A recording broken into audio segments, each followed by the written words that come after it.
There is a nationwide shortage of police officers. This doesn't surprise me, as recent media coverage and some politicians' statements seem to trend anti-PD.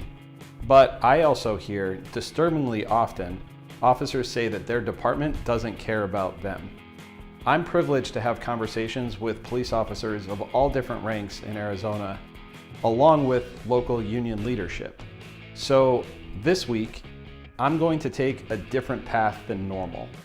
And I'll share with you what I know about whether leadership cares about police officers and what I think can be done to address some common issues.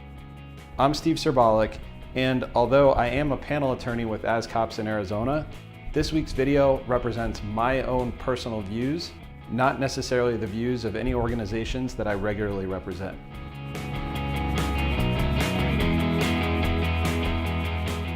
The first thing that I often address when I hear that phrase, "my department doesn't care about me," is who is the department? Is it the chief that you're referring to or the frontline supervisor? There's a huge difference between the two, and reasons why officers feel that, quote, the department doesn't care vary widely depending on which individual is representing the department. If officers believe the chief doesn't care, the most common thing that I hear is that the chief is allegedly out of touch or is putting out messages that are tone deaf to the concerns of officers. If it's a supervisor, the issues vary more widely, but are often more specific examples of supervisors being unable or unwilling to respond to the needs of officers, particularly when it comes to officers' stress or personal lives. The common theme for these problems is actually, well, common. It's that leadership, at whatever level, seems to ignore or discount the individual officer's personal needs. Departments can have a tendency to treat officers as position numbers, without any indication that the department is concerned about the needs of the man or woman behind the badge. Here's an example. If a department is short-staffed and implements mandatory overtime, threatening to punish officers who refuse to work extra, this is hugely demoralizing to many officers. Officers have families. They want to spend time with their kids, or enjoying hobbies, or simply decompressing. And mandatory overtime, while sometimes necessary, over long periods of time can crush morale.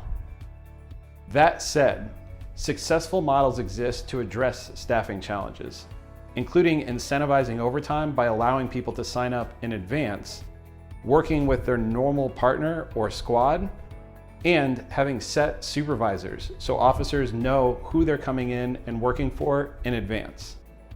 Now, I know I covered formal police leadership, but I also believe that local union leadership needs to show that they care as well.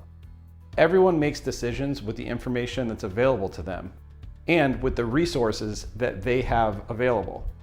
And local leaders are in the best position to clearly articulate the needs or concerns of their members.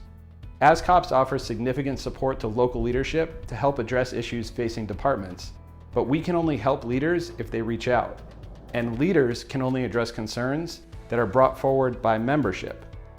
I've been part of teams that have proposed and passed changes that increase officer morale, and we're most successful in having leadership care about officers when we work together to effectively communicate ideas for improvements. So speak up, get involved, proactively reach out if you have constructive ideas. As Cops is here to help. If you have any questions or comments or suggestions to improve morale, please leave them below.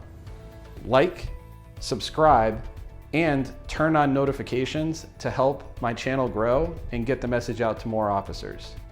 And on that note, please share this video with others that you know might find it helpful, and be on the lookout for future videos. They come out every Sunday at 5:30 p.m. Arizona time. I'm Steve Serbalik. Thanks for watching, and stay safe out there.